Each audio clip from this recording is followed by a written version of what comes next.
El aliado de Putin, Medvedev, advierte a la OTAN de una guerra nuclear si Rusia es derrotada en Ucrania. Medvedev dijo que la OTAN y otros líderes de defensa deberían pensar en los riesgos de su política. El expresidente ruso Dmitry Medvedev, aliado del jefe del Kremlin Vladimir Putin, advirtió el jueves a la Organización del Tratado del Ártico Norte, OTAN, que la derrota de Rusia en Ucrania podría desencadenar una guerra nuclear. La derrota de una potencia nuclear de una guerra convencional puede desencadenar una guerra nuclear, dijo Medvedev, quien se desempeña como vicepresidente del poderoso Consejo de Seguridad de Putin en una publicación en Telegram. Las potencias nucleares nunca han perdido grandes conflictos de los que depende su destino, dijo Medvedev, quien fue presidente de 2008 a 2012. Medvedev dijo que la OTAN y otros líderes de defensa deberían pensar en los riesgos de su política. El Kremlin dijo que las declaraciones de Medvedev de que la derrota de Rusia en Ucrania podría desencadenar una guerra nuclear estaban en total acuerdo con la doctrina nuclear de Moscú. Rusia y Estados Unidos, con mucho las mayores potencias nucleares, poseen alrededor del 90% de las ojivas nucleares del mundo. Putin es quien toma las decisiones finales sobre el uso de armas nucleares. Si bien la OTAN tiene superioridad militar convencional sobre Rusia, cuando se trata de armas nucleares, Rusia tiene superioridad nuclear sobre la alianza en Europa. Putin presenta la operación militar especial de Rusia en Ucrania como una batalla existencial con un occidente agresivo y arrogante, y ha dicho que Rusia utilizará todos los medios disponibles para protegerse a sí misma y a su pueblo contra cualquier agresor. La invasión rusa de Ucrania el 24 de febrero ha desencadenado uno de los conflictos europeos más mortíferos desde la Segunda Guerra Mundial y la mayor confrontación entre Moscú y Occidente desde la crisis de los misiles cubanos de 1962. Estados Unidos y sus aliados han condenado la invasión de Rusia a Ucrania como una apropiación imperial de tierras, mientras que Ucrania ha prometido luchar hasta que el último soldado ruso sea expulsado de su territorio. Desde un sombrío mensaje de Nochevieja que describía a Occidente como el verdadero enemigo de Rusia en la guerra contra Ucrania, Putin ha enviado varias señales de que Rusia no retrocederá. Ha enviado misiles hipersónicos al Atlántico y nombró a su principal general para dirigir la guerra. Putin dijo el miércoles que el poderoso complejo militar industrial de Rusia estaba aumentando la producción y era una de las principales razones por las que su país prevalecería en Ucrania. La doctrina nuclear de Rusia permite un ataque nuclear después de una agresión contra la Federación Rusa con armas convencionales cuando la existencia misma del Estado está amenazada. Washington no ha detallado qué haría si Putin ordenara el que sería el primer uso de armas nucleares en una guerra desde que Estados Unidos desató los primeros ataques con bombas atómicas sobre las ciudades japonesas de Hiroshima y Nagasaki en 1945. Medvedev, de 57 años, quien una vez se presentó como un reformador que estaba listo para trabajar con Estados Unidos para liberar Rusia, se ha vuelto a presentar desde la guerra como el miembro más agresivo públicamente del círculo de Putin. Desde que Rusia invadió Ucrania, Medvedev ha planteado rápidamente la amenaza del caos nuclear y ha utilizado insultos para describir a Occidente. Rusia tiene 5.977 ojivas nucleares, mientras que Estados Unidos tiene 5.428, China 350, Francia 290 y Reino Unido 225, según la Federación de Científicos Estadounidenses.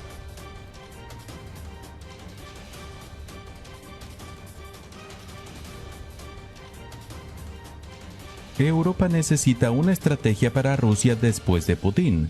Las ideas contrapuestas sobre el estado final de la guerra luchan por el dominio. Cuando los miembros de defensa de la OTAN y otras naciones se reunieron en la base aérea de Ramstein en Alemania e intentaron resolver sus divisiones sobre el suministro a Ucrania de las armas pesadas que necesita para expulsar a las fuerzas rusas de su territorio, está claro que hay visiones muy diferentes del estado final de la guerra y el futuro de la región. Entre los países europeos especialmente, existen marcadas diferencias sobre la política a largo plazo hacia Rusia. Ahora hay al menos 3 campos de pensamiento que compiten por el centro de gravedad estratégico de Europa. El primer campo parece creer que puede hacer retroceder el reloj cuando termine la guerra. el mes pasado, el canciller alemán Olaf Scholz argumentó que Rusia debería volver al redil después de la guerra de Ucrania y reanudar las relaciones comerciales normales con Occidente. En la misma línea, el presidente francés Emmanuel Macron ha enfatizado rutinariamente el diálogo con el presidente ruso Vladimir Putin y dijo que prevé una nueva arquitectura de seguridad con Moscú y establecería garantías para Rusia, haciéndose eco del tema de conversación de Putin de que Rusia está amenazada por Occidente, no que Ucrania esté amenazada por Rusia. La idea detrás de este enfoque es que se podría persuadir racionalmente a Putin para que reconozca su error al librar la guerra contra Ucrania y hacer las paces. Macron, en particular, ha intentado repetidamente razonar con Putin a través de numerosas llamadas telefónicas, pero sin éxito. Las dificultades económicas de Europa provocadas por los altos precios de la energía también impulsan esta esperanza de acercamiento. Sin embargo, paradójicamente, esta política puede prolongar el conflicto ya que no resuelve los problemas de fondo con una Rusia agresiva y revisionista. Y el argumento económico también parece más difícil ahora que Europa ha encontrado suministros alternativos efectivos de gas y petróleo. Asegurándose de que Ucrania gane y los crímenes de guerra rusos sean procesados, la brutalidad de la invasión y su desafío fundamental a una orden internacional con fronteras nacionales respetadas ha llevado a los líderes de este campo a abogar por una clara victoria ucraniana en la que la agresión de Putin no sea recompensada y se restablezca la soberanía de Ucrania sobre su territorio. Durante una visita a Kiev a fines de noviembre, el primer ministro polaco Mateusz Morawiecki planteó la idea de manera cruda: o Ucrania gana o Europa pierde. La presidenta de la Comisión Europea, Ursula von der Leyen, el secretario general de la OTAN, Jens Stoltenberg, y varios líderes europeos se hacen eco de esta opinión. El objetivo de una clara victoria ucraniana suele ir de la mano con el deseo de enjuiciar a los criminales de guerra rusos. Esta semana, el Parlamento Europeo votó por abrumadora mayoría a favor de crear un tribunal penal internacional para hacer exactamente eso. La lógica subyacente aquí es que para restaurar y preservar la paz europea, no hay otra alternativa que derrotar a Rusia y procesar a Putin y sus cómplices.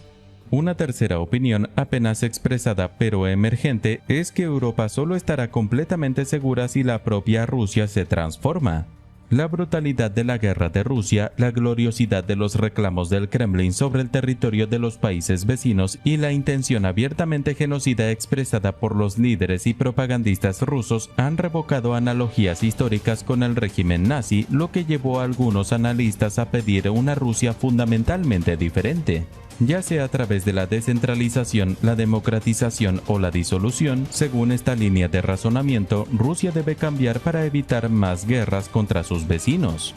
El expresidente polaco Lech Walesa, por ejemplo, sugirió que Rusia debe democratizarse o reducir su poder para evitar otra guerra en 5 o 10 años. La intuición de este enfoque es que cualquier alto el fuego o acuerdo de paz con una Rusia no reconstruida será intrínsecamente inestable, solo un preludio de un futuro conflicto. Si bien el camino fundamental solo puede ser impulsado y establecido internamente por los rusos, también puede ser alentado y apoyado desde el exterior o, al menos, ser respaldado pasivamente sin interponerse en el camino.